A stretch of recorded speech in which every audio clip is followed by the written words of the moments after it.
ವಿಚಿತ್ರ ಎನಿಸುವ ಈ ಪ್ರಮಾಣ ವಚನವನ್ನು ಮತ್ತು ಒಂದು ಹೃದಯಸ್ಪರ್ಶಿ ಪ್ರಸಂಗವನ್ನು ಕೇಳಲೇಬೇಕು.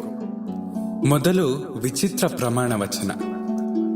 ನಾನು ಗೆಲ್ಲಲು ಬಿಡಿ. ನಾನು ಗೆಲ್ಲಲಾಗದಿದ್ದರೆ ನನ್ನ ಪ್ರಯತ್ನದಲ್ಲಿ ನಾನು ಧೈರ್ಯವಾಗಿರಲು ಬಿಡಿ. ಈ ಪ್ರಮಾಣ ವಚನವನ್ನು ವಿಶೇಷ ಒಲಿಂಪಿಕ್ಸ್ ಕ್ರೀಡಾ ಸ್ಪರ್ಧೆಗಳಲ್ಲಿ ಹೇಳಿಕೊಡಲಾಗುತ್ತದೆ. ನಮಸ್ಕಾರ, ಕೇಳ್ತಾ ಇದ್ದೀರಾ ಅವಿಭಾಜಿತ ಪಾಡ್ಕಾಸ್ಟ್. ನಾನು ಸಂಕೇತ್ ಭಟ್. ನಾವೆಲ್ಲ ಒಲಿಂಪಿಕ್ಸ್ ಕ್ರೀಡಾ ಸ್ಪರ್ಧೆಗಳ ಬಗ್ಗೆ ಕೇಳಿದ್ದೇವೆ, ಆದರೆ ವಿಶೇಷ ಒಲಿಂಪಿಕ್ಸ್ ಸ್ಪರ್ಧೆಗಳ ಬಗ್ಗೆ ಬಹಳಷ್ಟು ಜನ ಕೇಳಿರಕ್ಕಿಲ್ಲ. ಭೌತಿಕ ವಿಕಲಚೇತನರಿಗಾಗಿಯೇ ಸ್ಥಾಪಿತವಾಗಿರುವ ಈ ಸ್ಪರ್ಧೆಗಳ ಉದ್ದೇಶವು ಉದಾತ್ತವಾದದ್ದೇ. ಭೌತಿಕ ವಿಕಲಚೇತನ ಜನರು ಆತ್ಮವಿಶ್ವಾಸವನ್ನು, ವಿಶೇಷ ಕೌಶಲ್ಯವನ್ನು ಮತ್ತು ವೈಯಕ್ತಿಕ ಸಾಧನೆಯ ಪ್ರಜ್ಞೆಯನ್ನು ತರಬೇತಿ ಮತ್ತು ಸ್ಪರ್ಧೆಗಳ ಮೂಲಕ ಬೆಳೆಸಿಕೊಳ್ಳಲು ಸಹಾಯ ಮಾಡುವುದಕ್ಕಾಗಿ ಇವನ್ನು ಸ್ಥಾಪಿಸಲಾಗಿದೆ. ಸುಮಾರು 175 ದೇಶಗಳ 2 ಕೋಟಿ ಜನರು ಇದರಲ್ಲಿ ಭಾಗವಹಿಸುತ್ತಾರೆ. ಇವು ಕೂಡ 4 ವರ್ಷಗಳಿಗೊಮ್ಮೆ ನಡೆಯಲ್ಪಡುತ್ತದೆ. ಆದರೆ ಬೇಸಿಗೆ ಕಾಲದ ಸ್ಪರ್ಧೆಗಳು ಮತ್ತು ಚಳಿಗಾಲದ ಸ್ಪರ್ಧೆಗಳು ಎಂಬ 2 ವಿಭಾಗಗಳಲ್ಲಿ ಇವನ್ನು ನಡೆಸಲಾಗುತ್ತದೆ. ಈಗ ಹೃದಯ ಸ್ಪರ್ಶಿ ಪ್ರಸಂಗ.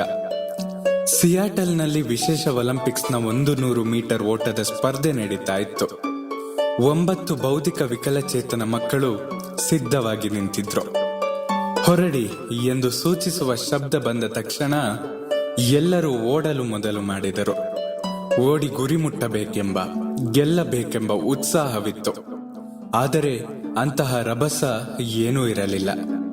ಎಲ್ಲರೂ ಆರಾಮವಾಗಿಯೇ ಓಡುತ್ತಾ ಇದ್ರು.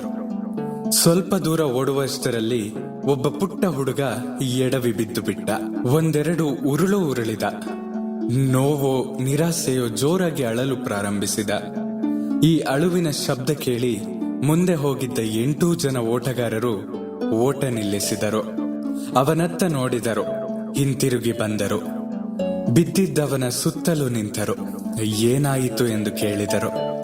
ಆತ ಅಳುತ್ತಳುತ್ತಲೇ ತಾನು ಎಡವಿ ಬಿದ್ದಿದ್ದನ್ನು, ತನಗೆ ಪೆಟ್ಟು ತಗುಲಿದ ಕಾಲಿನ ಭಾಗವನ್ನು ತೋರಿಸಿದ. ಎಲ್ಲಾ ಓಟಗಾರರು ಬಗ್ಗಿ ಆ ಕಾಲನ್ನು ಸವರಿದರು. ಒಂದಿಬ್ಬರು ಅಲ್ಲಿಗೆ ಮುತ್ತಿಟ್ಟು ಬೇಗ ವಾಸಿಯಾಗುತ್ತದೆ, ಚಿಂತಿಸಬೇಡ ಎಂದರು. ಎಲ್ಲರೂ ಅವನನ್ನು ಹಿಡಿದು ಎಬ್ಬಿಸಿದರು. ಇದೆಲ್ಲವನ್ನು ಗ್ಯಾಲರಿಯಲ್ಲಿ ಕುಳಿತಿದ್ದ ಸಾವಿರಾರು ಜನ ಉಸಿರು ಬಿಗಿ ಹಿಡಿದು ನೋಡ್ತಾ ಇದ್ರು.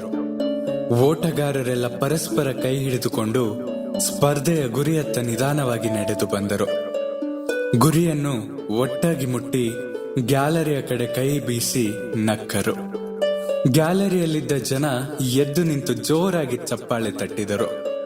ಬಹಳ ಸಮಯದವರೆಗೆ ಚಪ್ಪಾಳೆ ತಟ್ಟುತ್ತಲೇ ಇದ್ದರು. ಏಕೆಂದರೆ ಆ ಓಟ ಸ್ಪರ್ಧೆಯಲ್ಲಿ ಯಾರೂ ಒಬ್ಬರು ಗೆದ್ದಿರಲಿಲ್ಲ. ಎಲ್ಲರೂ ಸೋತಿದ್ದರು, ಆದರೆ ಎಲ್ಲರೂ ಗೆದ್ದಿದ್ದರು. ಆ ಭೌತಿಕ ವಿಕಲಚೇತನರ ಹೃದಯವಂತಿಕೆ ಗೆದ್ದಿತ್ತು. ಅಂದು ಒಲಿಂಪಿಕ್ಸ್ ಪಾಳೆಯದಲ್ಲಿ ಇವರದ್ದೇ ಮಾತು. ಪತ್ರಿಕೆಗಳಲ್ಲಿ, ದೂರದರ್ಶನಗಳಲ್ಲಿ ಇದರದ್ದೇ ಸುದ್ದಿ. ಬದುಕಿನಲ್ಲಿ ನಾವು ಗೆಲ್ಲುವುದೇ ಮುಖ್ಯವಲ್ಲ, ನಮ್ಮೊಂದಿಗೆ ಓಡಲಾಗದೆ ಬಿದ್ದವರನ್ನು ಮೇಲಕ್ಕೆತ್ತುವುದು, ಅವರ ನೋವನ್ನು ನಾವು ಹಂಚಿಕೊಂಡು ಸಾಂತ್ವನ ಹೇಳುವುದು ಅತಿ ಮುಖ್ಯವಲ್ಲವೇ? ನಿಮ್ಮ ಅನಿಸಿಕೆಗಳನ್ನ ನನ್ನ ಬಳಿ ಹಂಚಿಕೊಳ್ಳಿ. ನಿಮ್ಮ ಪ್ರೀತಿ ಹಾಗೂ ಪ್ರೋತ್ಸಾಹ ಸದಾ ಹೀಗೆ ನನ್ನ ಮೇಲೆ ಇರಲಿ. ಸದಾ ಕೇಳ್ತಾ ಇರಿ ಅವಿಭಾಜಿತ ಪಾಡ್ಕಾಸ್ಟ್. ನಾನು ಸಂಕೇತ್ ಭಟ್. ಧನ್ಯವಾದಗಳು.